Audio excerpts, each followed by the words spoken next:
Ladies and gentlemen, hiki ni kisa ambacho kimewaliza wengi, ambapo kuna mwanamke fulani ambaye amesimulia namna ambavyo anaumia kiundani baada ya kuondoa ya kwamba mume wake anatembea na mtoto wake ambaye alikuja naye kabla ya kukutana na huyu jamaa. Mwanamke huyu alikuwa na haya ya kusema, alisimulia kisa ambacho kilituliza wengi na tukachutama kwa mambo ambayo yanatendeka katika ulimwengu. Alisema hivi: mwezi wa 3 mwaka huu mume wangu alinifumania na kaka ambaye alikuwa ni fundi wa kuchomelea mageti karibu na lilipo duka la kuuza spare. Dada, niwe mkweli, kosa lilikuwa langu, hadi leo najuta. Nilishaomba sana msamaha, ikashindikana. Nimetuma sana watu kuniombea msamaha, lakini bado haelewi. Sasa baada ya mimi kutoka kwa mume wangu, mtoto wangu wa kike ambaye nilimzaa kabla ya kuoana na mume wangu, yeye alikataa kuondoka, akasema anabaki pale pale. Nilifanya juu chini ili niweze kumtoa pale, lakini aligoma kabisa. Yeye alisema hawezi kutoka pale wakati yeye ndo kamsomesha sekondari yote shule ya hela. Ilibidi nimwache pale, mimi nikaondoka. Sasa nimeanza kusikia tetesi kuwa mume wangu anatembea na binti yangu. Japo sina uhakika, ila naambiwa mara nyingi wanatoka usiku kwenye gari, wanaenda kwenye starehe, na pia kuna muda wanasafiri wote usiku.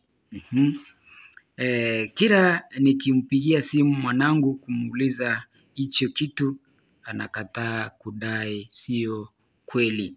Dada, mimi na mume wangu tulizaa watoto 2 na wote walibaki kwake pamoja na huyo binti yangu.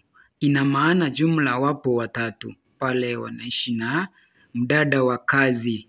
Sina mazoea naye, ningemuuliza. Kwa sasa nina mawazo sana, natamani hiki nacho kifikirie kisiwe kweli, kinanitesa sana kwenye maisha yangu yote.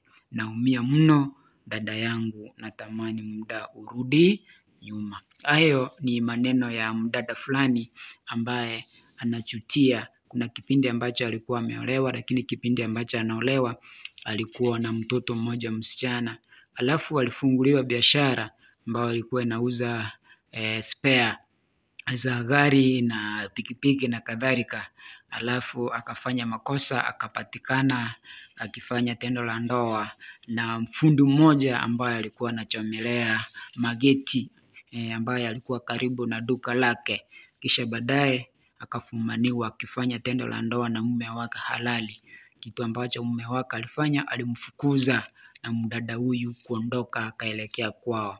Alafu alikuwa na binti mmoja ambaye alikuwa amesoma shule ya sekondari, lakini wakati ambako kuniradhi, anaambia yule binti wake aondoke huko, yule binti wake alikataa na akasema ya kwamba hawezi kuondoka kutoka kwa baba kwa sababu baba ndiye amekuwa akimfundisha kutoka sekondari na shule yenye pesa nyingi. Baadaye ndiye akakuja akasikia tetesi ya kwamba baba wake, yaani mume wake, anatoka na binti yake usiku kwenda kwa starehe. Kitu ambacho kimemfanya naumia sana. Langu jina ni Maskini Msomi, na kutakia siku njema.